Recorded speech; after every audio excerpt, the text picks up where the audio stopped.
Hello students, welcome to RNM academy channel. Students, आज की video का टॉपिक है रेफ्रिजरेशन टर्मिनोलॉजी।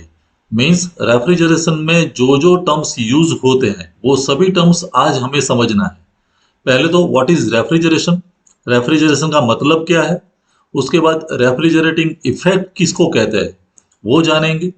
रेफ्रिजरेशन इफेक्ट के बाद टर्न ऑफ रेफ्रिजरेशन एक मेन यूनिट है वो समझेंगे। उसके बाद है कोफिशिएंट ऑफ परफॉर्मेंस, सीओपी जिसको कहते हैं, वो सीओपी के बारे में जानेंगे। और लास्ट में principle of refrigeration and in addition applications of refrigeration. तो रेफ्रिजरेशन की एप्लीकेशंस क्या है वो भी हम जानेंगे। तो चलिए शुरुआत करते हैं ये टॉपिक की। सबसे पहला टॉपिक, व्हाट इज रेफ्रिजरेशन। तो रेफ्रिजरेशन का मतलब क्या है। तो यहाँ it is written that it is the process of removing heat. क्या है? हीट को रिमूव करना। कहाँ से? From an enclosed space or from a substance.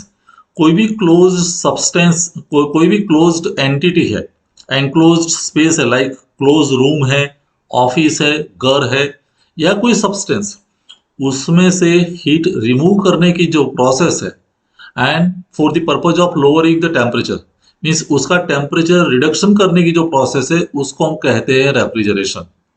I repeat it, कोई भी एनक्लोज्ड स्पेस या कोई प्रोडक्ट, उसमें से हीट रिमूव करके उसका टेम्परेचर कम करने की जो प्रोसेस है उसको हम कहेंगे रेफ्रिजरेशन। और उसके लिए जो डिवाइस यूज्ड होती है उसको हम कहते हैं refrigerator. The device which is used for this purpose is known as refrigerator. I think it is clear. Okay, turn to the next slide. Principle of refrigeration. Students, refrigeration का principle second law of thermodynamics पर आधारित है। It is based on second law of thermodynamics.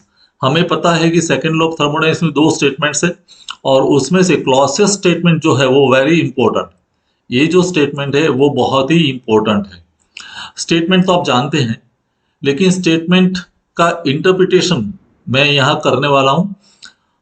उसके पहले समझ लेते हैं कि समझो कि हमारे पास एक बॉडी है जो हाई टेम्परेचर पर है, like this is one body, और वो है हाई टेम्परेचर पर, इट इज हॉट बॉडी। और एक यहाँ बॉडी है जो है लो टेम्परेचर पर, means it is a cold body. और नेचुरली नॉर्मल केस में होता क्या है कि the heat will flow from high temperature to the low temperature. मान लो कि हमारा ड्राइंग रूम है जहां इंटरनल टेम्परेचर 30 डिग्री सेंटीग्रेड है, लेकिन समर के सीजन में बाहर का टेम्परेचर 45-43 डिग्री सेंटीग्रेड है। तो नॉर्मल केस में जहां एयर कंडीशनर नहीं चल रहा, तो वहां होगा क्या कि बाहर की हीट वो हमारे रूम में एंटर होगी, means heat will flow from high temperature to low temperature. तो जो बाहर का टेम्परेचर है 43 डिग्री सेंटीग्रेड, वहां से हीट हमारे रूम में आएगी और हमारा रूम भी धीरे धीरे हॉट होगा, गर्म होगा। सो वो नेचुरल प्रोसेस है, heat is flowing from high temperature to the low temperature. लेकिन प्रोसेस का कहना यह है कि अगर मुझे रिवर्स प्रोसेस करनी है, लो टेम्परेचर वाली बॉडी जो है वहां से हीट को उठा के हाई टेम्परेचर वाली बॉडी पर ले जाना है, तो वो नेचुरल फ्लो में पॉसिबल नहीं है। उसके लिए कुछ ना कुछ एक्सटर्नल सोर्स की रिक्वायरमेंट रहेगी, बाहर की कुछ मदद लेनी पड़ेगी एक्सटर्नल सोर्स की। और उस एक्सटर्नल सोर्स की मदद से हम हाई मीन्स लो टेम्परेचर से हाई टेम्परेचर पर हीट को ले जा सकते हैं। लाइक हमारा एयर कंडीशनर यूनिट है, तो रूम के अंदर टेम्परेचर है 25 डिग्री सेंटीग्रेड और बाहर का टेम्परेचर 40 डिग्री सेंटीग्रेड है। तो हम रूम में से हीट एब्सॉर्ब करके, 25 डिग्री है तो उसको भी 24 करेंगे, तो वहां से हीट एब्सॉर्ब करके उसी हीट को बाहर वाला जो हाई टेम्परेचर वाला है वहां हम फेंकते हैं, वहां हम ले जाते हैं। लेकिन ये ले जाने के लिए हमें एक्सटर्नल सोर्स की रिक्वायरमेंट रहती है। और यहाँ in this case air conditioner का अगर यूनिट है तो वहां जो एक्सटर्नल सोर्स है वो क्या है? It is compressor. Here external source is compressor. तो विदाउट एन एक्सटर्नल सोर्स वो पॉसिबल नहीं है। हम लो टेम्परेचर वाली बॉडी से हाई टेम्परेचर वाली बॉडी पर हीट ले जा सकते हैं with the help of external source. तो यहाँ कॉम्प्रेसर यूज होता है, और कॉम्प्रेसर हमें पता है कि उसको चलाने के लिए पावर की रिक्वायरमेंट रहती है, तो वो पावर कंज्यूमिंग डिवाइस है, और इसीलिए एयर कंडीशनर को अगर चलाना है तो पावर कंजप्शन ज्यादा होता है, मीन्स इलेक्ट्रिसिटी बिल आएगा। तो वो ये सेकेंड लॉ ऑफ थर्मोडायनेमिक्स पर आधारित है, क्लॉसियस स्टेटमेंट। और यहाँ जो हीट एब्सॉर्ब करने के लिए जो माध्यम होता है, जो मीडियम है, like in case of air conditioner, हमारा जो रूम है जिसका 25 डिग्री सेंटीग्रेड टेम्परेचर है, तो वहां से हीट एब्सॉर्ब करनी पड़ेगी। तो हीट कैसे एब्सॉर्ब करेंगे? कोई कोई ना कोई फ्लूइड होगा, वो फ्लूइड हीट एब्सॉर्ब कर देगा, और उसी हीट को हायर टेम्परेचर पर वो रिजेक्शन करता है।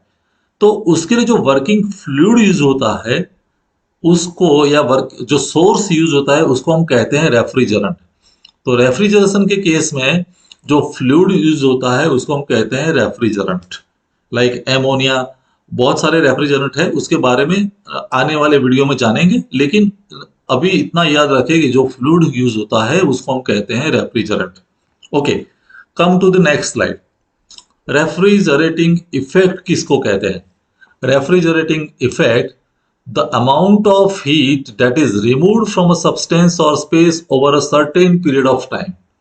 कितनी हीट हमने एब्सॉर्ब की for specific period of time, मान लो कि 1 घंटे में, तो 1 घंटे में कितनी हीट हमने रिमूव की, तो उसको कहते हैं refrigerating effect. For a certain period of time how much heat is removed, और जितनी हीट रिमूव हुई उसको हम कहते हैं रेफ्रिजरेटिंग इफेक्ट। और नॉर्मल जो यूनिट है उस यूनिट का ये इंटरप्रिटेशन है किलो जूल पर मिनट। नॉर्मल यूनिट जो यूज करते हैं रेफ्रिजरेटिंग इफेक्ट रिप्रेजेंट करने के लिए, वो है किलो जूल पर मिनट।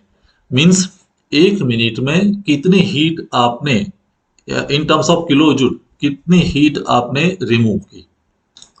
और उस पर से एक बहुत ही इंपॉर्टेंट यूनिट पिक्चर में आता है, और उसका नाम है टर्न ऑफ रेफ्रिजरेशन। स्टूडेंट्स, ये टर्न ऑफ रेफ्रिजरेशन बहुत ही इंपॉर्टेंट यूनिट है, और इसके लिए मैंने एक सेपरेट वीडियो बना के रखा है। इसकी लिंक मैं डिस्क्रिप्शन में दे रहा हूं, तो आप वो वीडियो भी डिटेल में जाने टर्न ऑफ रेफ्रिजरेशन क्या है और उस यूनिट का वैल्यू कैसे आया। तो मैंने वहां डिटेल में समझा है, वो लिंक मैं दे रहा हूं डिस्क्रिप्शन में, आप जाके देख सकते हैं। अभी समझते हैं टर्न ऑफ रेफ्रिजरेशन की डेफिनेशन। डेफिनेशन क्या है? The amount of refrigerating effect produced by uniform melting of 1 short ton of ice from and at 0 degree centigrade in 24 hours. मैं एक्सप्लेन कर दूं कि मान लो कि हमारे पास 1 टन आइस है। 1 टन मीन्स 1000 kg नहीं, ये यूएस टन है, मीन्स शॉर्ट टन जिसको बोलते हैं 1 short ton, और उसकी वैल्यू अप्रोक्सीमेट होती है 907 kg। एग्जैक्ट 1000 kg नहीं होता है। तो वो एक आइस हमने रखा है रूम में, और वो आइस 0 डिग्री सेंटीग्रेड पर है। उस आइस को हम मेल्ट करते हैं 24 आवर्स के लिए, और मेल्ट होते होते वो आइस कंप्लीटली कन्वर्जन हो जाएगा उसका वाटर में। 0 degree centigrade ice is converted to 0 degree centigrade water, means phase change हो गया। तो लेटेंट हीट एब्सॉर्ब की, तो उस दरमियान जितनी हीट एब्सॉर्ब की, क्योंकि अगर रूम में रखा है तो रूम में से हीट एब्सॉर्ब होगी, रूम में से हीट एब्सॉर्ब होगी तो रूम धीरे धीरे ठंडा होगा।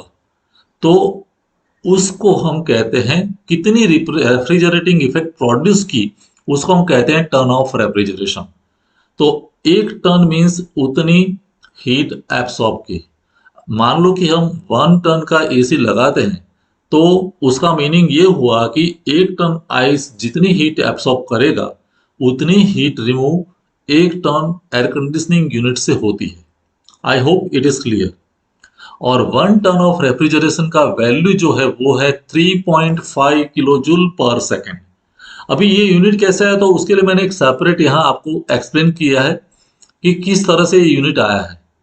मान अभी उसके लिए एक वैल्यू की जरूरत है, और वो वैल्यू वेल एस्टैब्लिश्ड है, लेटेंट हीट ऑफ आइस।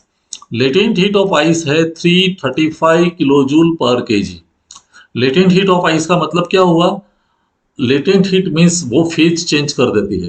तो 0 डिग्री सेंटीग्रेड आइस को 0 डिग्री सेंटीग्रेड वाटर में कन्वर्ट करना है 1 kg को, तो उसके लिए 335 किलो जूल हीट एब्सॉर्ब करनी पड़ेगी।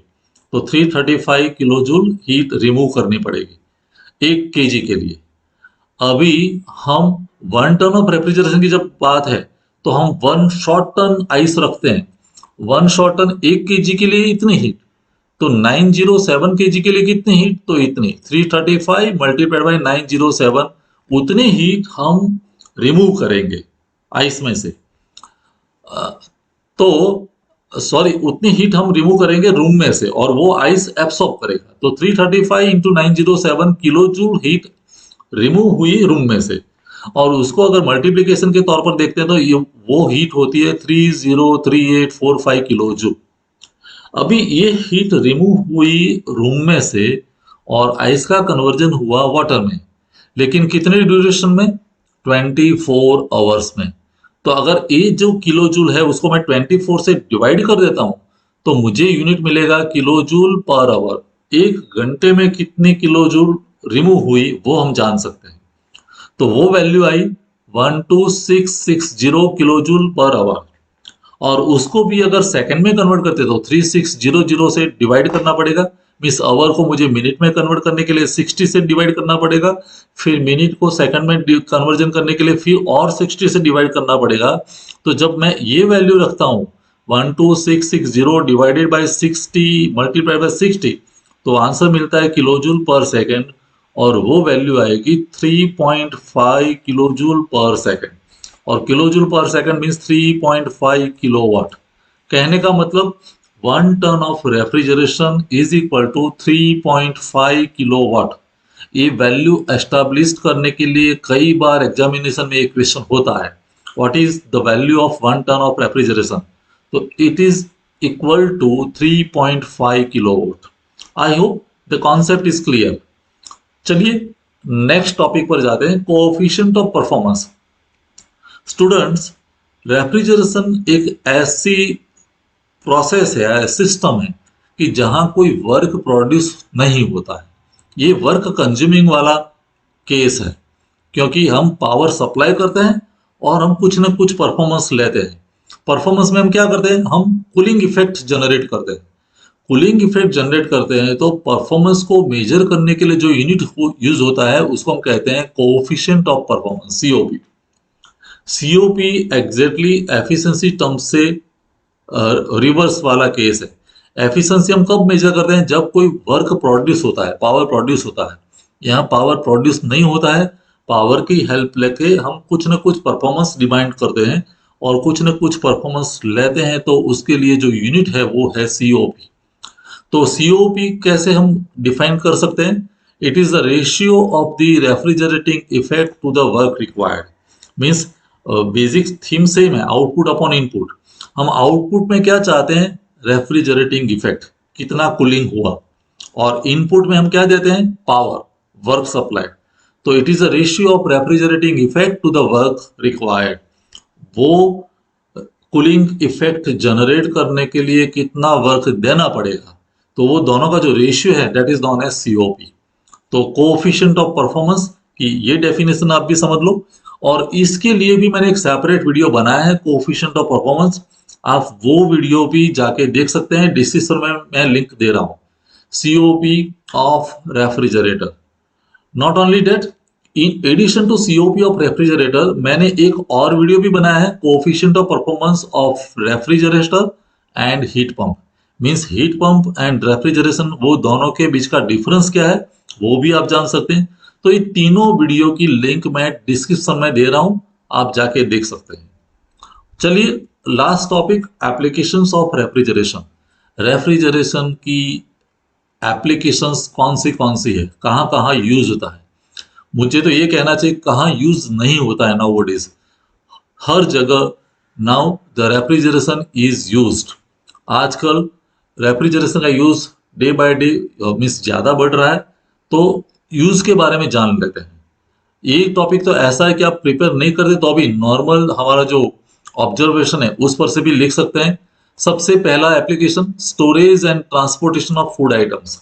स्टोरेज के लिए और transportation of food items like fruits, vegetables, milk, dairy products, ये सभी चीजें जो हैं, अगर रेफ्रिजरेशन नहीं होता तो खराब हो जाती है। तो उसको स्टोर करने के लिए और एक जगह से दूसरी जगह ट्रांसपोर्ट करने के लिए रेफ्रिजरेशन यूज होता है। I hope it is clear. Second, preservation of medicines and syrup.